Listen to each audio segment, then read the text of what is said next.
Pakistan cricket team एक ऐसा cricket team है जो हमेशा अपने फास्ट बॉलर्स के लिए जानी जाती है, क्योंकि हिस्ट्री में इन्होंने इमरान खान, वसीम अकरम, शोएब अख्तर, वकार यूनुस, जावेद मियांदाद जैसे लीजेंड प्रोड्यूस किए हैं। इन्हीं लीजेंड की वजह से पाक टीम ने पास्ट में काफी कुछ अचीव किया था, जैसे 1992 वर्ल्ड कप फाइनल विक्ट्री, वो भी इंग्लैंड जैसे टीम के अगेंस्ट। उसके बाद 1999 वर्ल्ड कप फाइनल तक का सफर और 1998 एशियाई टेस्ट चैंपियनशिप का फाइनल जीतना, जिसके बाद इस टीम को एशिया का सबसे खतरनाक टीम डिक्लेयर कर दिया गया था। लेकिन अचानक ऐसा क्या हुआ कि आज यह टीम यूएसए और जिम्बाब्वे जैसे टीम से हार रही है। 2024 टी20 वर्ल्ड कप में तो सुपर 8 के लिए भी क्वालिफाई नहीं कर पाया था। लेकिन सवाल यहाँ ये उठ रहा है कि इतने बड़े डाउनफॉल के पीछे का असली रीजन क्या है? क्या चीज है जो पाकिस्तान क्रिकेट टीम को आगे बढ़ने से रोक रही है? अगर इसका सबसे बड़ा जवाब मैं दूं तो वो होगा फिक्सिंग। फिक्सिंग ही वो चीज है जो पाकिस्तान क्रिकेट टीम को बर्बाद कर रही है। जब मैंने इस टॉपिक पर यूट्यूब पे वीडियोस देखे तो उनमें सिर्फ पुअर मैनेजमेंट और डोमेस्टिक क्रिकेट इशूज को ही बताया गया है, लेकिन जब मैंने डिटेल में रिसर्च की तो समझ में आया कि इस पर्दे के पीछे तो अलग ही खिचड़ी पक रही है।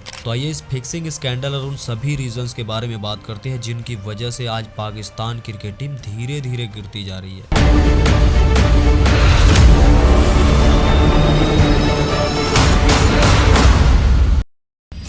1947 के पार्टीशन के बाद क्रिकेट भी उस तकसीम का हिस्सा बन गया। जो प्लेयर्स ब्रिटिश इंडिया के लिए खेलते थे उनमें से कुछ इंडिया में रह गए और कुछ नए मुल्क पाकिस्तान का हिस्सा बन गए। ये एक नई शुरुआत थी जहां पाकिस्तान में क्रिकेट का आगाज हुआ, लेकिन ये सफर इतना भी आसान नहीं था। पाकिस्तान के पास ना कोई प्रॉपर क्रिकेट फैसिलिटीज थी, ना ही एक्सपीरियंस कोचेस और ना इतनी फंडिंग, मगर जज्बा और टैलेंट की कोई कमी नहीं थी। क्रिकेट का जुनून हर गली और मोहल्ले में देखने को मिलता था। 1948 में पाकिस्तान क्रिकेट बोर्ड पीसीबी का कायम हुआ और टीम को ऑफिशियली टेस्ट स्टेटस मिलने में कुछ साल लग गए। इस दौरान टीम ने लोकल मैचेस और टूर्स में अपनी पहचान बनानी शुरू की। उनका पहला ऑफिशियल टेस्ट मैच 1952 में भारत के खिलाफ हुआ था, लेकिन इस पॉइंट ऑफ टाइम में पाकिस्तान टीम को उतना नाम नहीं मिला जितना कि अब उन्हें मिलने वाला था। 1970 में पाकिस्तान क्रिकेट को एक नए लेवल पर ले जाने के लिए इमरान खान का एंट्री होना बहुत इंपॉर्टेंट था। ये वो वक्त था जब जहीर अब्बास को एशियन ब्रॉडमैन कहा जाता था। इस पॉइंट ऑफ टाइम में धीरे धीरे ये टीम ऊपर जा रही थी और फिर 1980 का दौर जब पाकिस्तान क्रिकेट के लिए गोल्डन फेज था, जहाँ इमरान खान ने कैप्टनसी संभाली और एक मजबूत और कॉन्फिडेंट टीम बनाई। जावेद मियांदाद का मारा गया आइकॉनिक सिक्स मानो फैंस के दिल में अमर हो गया हो। और यही वो दौर था जब टीम ने कंसिस्टेंसी दिखाना शुरू किया था। प्लेयर जैसे वसीम अकरम, वकार यूनुस जैसे फास्ट बॉलर ने मानो फास्ट बॉलिंग के मायार सेट कर दिए हो।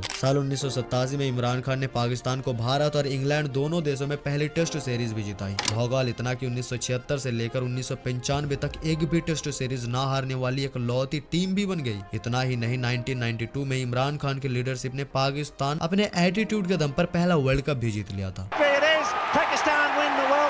और उस वक्त पाकिस्तान टीम इतनी मजबूत हो चुकी थी कि उन्हें हराना लगभग इम्पॉसिबल लग रहा था, क्योंकि अब वो वेस्ट इंडीज और माइटी ऑस्ट्रेलिया जैसे टीमों के खिलाफ भी शानदार परफॉर्मेंस दे रही थी। उन्होंने उन्हें टेस्ट मैचेस में भी हराया था। इस टाइम उनके पास दुनिया के बेस्ट बॉलर थे, जैसे वसीम अकरम जो पहले पाकिस्तानी बॉलर थे जिन्होंने ओडीआई में 500 विकेट लिए थे। वही वकार यूनुस जो सबसे यंगेस्ट बॉलर थे जिन्होंने 400 ओडीआई विकेट्स अपने नाम किए। इतना ही नहीं, शोएब अख्तर जैसे बॉलर भी अब टीम के हिस्सा बन चुके थे, जो हर बॉल 100 माइल्स पर आवर की स्पीड से डालता था। और टीम में एक ऐसा ऑलराउंडर का एंट्री हो चुका था जो ओडीआई मैचों को भी टी20 के अंदाज में खेलता था। उस समय जब टी20 का आगाज भी नहीं हुआ था, शाहिद अफरीदी टी20 के अंदाज में खेलता था। उनकी वो 37 बॉल पे सेंचुरी तो सबको याद ही होगा।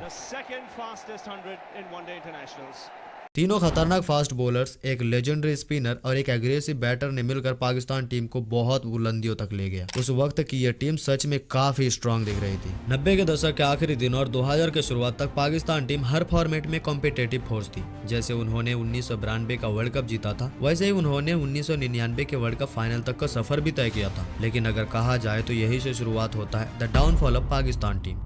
पाकिस्तान ने इस टूर्नामेंट में काफी अच्छा खेल दिखाया था, लेकिन फाइनल में ऑस्ट्रेलिया के सामने सिर्फ 132 रन पे ही ऑल आउट हो गए और ये फाइनल हार गए। इस मैच के असली हीरो थे उस वक्त के लेजेंडरी स्पिनर शेन वॉर्न, जिसने 4 विकेट लेकर पाकिस्तान को घुटने में ला दिया था। और इसके बाद ही फिर शुरू होता है मैच फिक्सिंग का भूत। 2000 के आखिरी दिनों में मैच फिक्सिंग के एलिगेशंस ने पाकिस्तान क्रिकेट को हिला कर रख दिया था। सलीम मलिक और अताउर रहमान जैसे बड़े नामी इस स्कैंडल में इन्वॉल्व थे और टीम के रेपुटेशन में काफी नुकसान हुआ था। इस स्कैंडल में शेन वॉर्न भी सलीम के अगेंस्ट गवाही दी थी। जिस पर सलीम के ऊपर पीसीबी ने आजीवन बैन लगा दिया था। आगे चलकर 2008 में जाकर हटा, लेकिन सलीम हमेशा खुद को इनोसेंट बताते थे। इसके बाद टीम के अंदर लीडरशिप के इश्यूज भी शुरू हो गए। एक तरफ वसीम अकरम और वाकर यूनुस जैसे बड़े बॉलर कैप्टेंसी के लिए कम्पीट कर रहे थे, तो दूसरी तरफ ड्रेसिंग रूम का माहौल भी कुछ ठीक नहीं था। यह इंटरनल पॉलिटिक्स टीम को धीरे धीरे डिवाइड कर रहा था। शोएब अख्तर जैसे मैच विनर फास्ट बॉलर होने के बावजूद उनका इनकंसिस्टेंट फिटनेस रिकॉर्ड और कंट्रोवर्सीज टीम के लिए काफी प्रॉब्लम बन गया था। उनकी इंजरी और ऑफ फील्ड बिहेवियर की वजह से पाकिस्तान टीम अपने सबसे लेथल वेपन का सही तरीके से इस्तेमाल नहीं कर पा रहा था, और इन्हीं सब कंट्रोवर्सीज के चलते 2003 के world cup Pakistan team group stage से ही बाहर हो जाती है। इस टूर्नामेंट के बाद बड़े प्लेयर जैसे वसीम अकरम, वाकर यूनुस और सईद अनवर रिटायर हो गए, जो टीम के लिए बहुत बड़ा सेटबैक था। इस पॉइंट ऑफ टाइम में जहां दूसरी टीम पे नए प्लेयर्स को इंटीग्रेट कर रहे थे, तो पाकिस्तान अपने प्लेइंग 11 को ही सेटल करने में काफी मुश्किल हो रही थी। शोएब मलिक, मोहम्मद यूसुफ, इंजामुल हक जैसे प्लेयर अच्छे थे, लेकिन उन्हें कंसिस्टेंसी सपोर्ट नहीं मिल पा रहे थे। और अगर टीम में ऐसी चीजें लगातार हो रही हो तो टीम का डाउनफॉल तो आना तय है, और यही होने वाला था पाकिस्तान टीम के साथ। हालत इतनी खराब कि 2007 के वर्ल्ड कप में पाकिस्तान को आयरलैंड जैसे अंडरडॉग के खिलाफ हार का सामना करना पड़ा, और ये एक नॉर्मल सा मैच डिफीट नहीं था, बल्कि इसी के बाद पाकिस्तानी कोच बॉब उल्मर की मिस्टीरियस डेथ भी हुई थी, जिससे पाकिस्तान टीम का रेपुटेशन बहुत खराब हुआ था और टीम लगातार कंट्रोवर्सीज में घिरते जा रहे थे। किसी को कुछ समझ में नहीं आ रहा था कि टीम के अंदर हो क्या रहा है। ऐसे में उस वक्त पाकिस्तान टीम के लिए सबसे शर्म की बात जब एक और बड़े घटने को टीम के कुछ प्लेयर्स ने मिलकर अंजाम दिया था, और चंद पैसों के लिए क्रिकेट को उन्होंने बेच डाला था। The 2010 sport fixing scandal. Pakistan की क्रिकेट टीम उस वक्त इंग्लैंड के टूर पर थी, जिसमें टेस्ट मैचेस खेले जा रहे थे। यह इंसिडेंट लॉर्ड टेस्ट के दौरान हुआ था। पाकिस्तान टीम के 3 प्लेयर, कप्तान सलमान भट्ट, फास्ट बॉलर मोहम्मद आमिर और एक्सपीरियंस पेसर मोहम्मद आसिफ इस स्कैंडल में इन्वॉल्व थे। British tabloid newspaper news of the world ने एक स्टिंग ऑपरेशन के जरिए इस स्कैंडल को एक्सपोज किया। एक अंडरकवर जर्नलिस्ट जो खुद को बेटिंग एजेंट के रूप में शो कर रहा था, मजहर माजिद नाम के एजेंट के साथ मुलाकात करता है। मजहर माजिद, जिसे प्लेयर्स का एजेंट माना जाता है, उस स्टिंग ऑपरेशन में मजहर माजिद ने यह क्लेम किया कि सलमान भट्ट, मोहम्मद आमिर और मोहम्मद आसिफ स्पोर्ट फिक्सिंग में इन्वॉल्व है। मजहर ने क्लेम किया कि वो प्लेयर्स को कुछ नो बॉल्स डलवाने के लिए अरेंज करेगा और उनके बॉलिंग पैटर्न्स बैटिंग के लिए यूज किया जाएगा। फिर उस स्टिंग ऑपरेशन के दौरान ये बात सामने आई।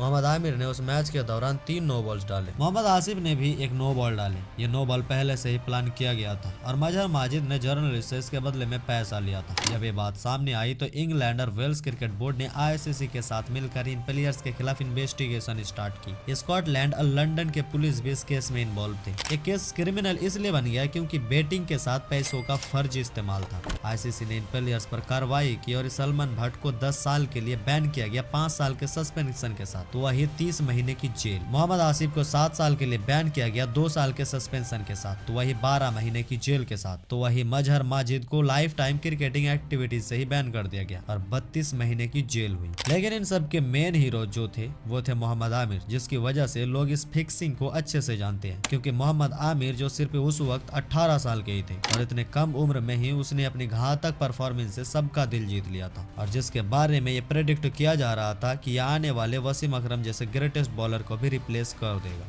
क्योंकि वही लेफ्ट आर्म फास्ट बॉलर जो अपनी स्विंग बॉलिंग से बड़े बड़े बैटर्स को भी परेशान कर दिया करता था। इस फिक्सिंग के बाद मोहम्मद आमिर जो सिर्फ 18 साल के थे, इसलिए उसे कम सजा यानी 5 साल के लिए बैन किया गया, और आमिर जो अपना गलती मान लिया था, इसलिए उसे सिर्फ 6 महीने की जेल हुई थी। लेकिन सबसे बड़ा सवाल, जो बॉलर आगे चलकर दुनिया में राज करने वाला था, उसे उसके एक गलती ने उतना बड़ा होने नहीं दिया और 5 सालों तक क्रिकेट से दूर रखा। लेकिन इसके बावजूद भी आमिर अभी भी करोड़ों लोगों के दिलों में राज करता है। इमेजिन करो अगर आमिर उस स्कैंडल में इन्वॉल्व नहीं होते तो फिर क्या होता। फिर कहते हैं ना, बस एक गलती ही काफी है आपके कैरियर को खत्म करने में। और 14 दिसंबर 2024 को आमिर ने अपने इंटरनेशनल करियर से संन्यास ले लिया। खैर मिलते हैं अगले वीडियो में।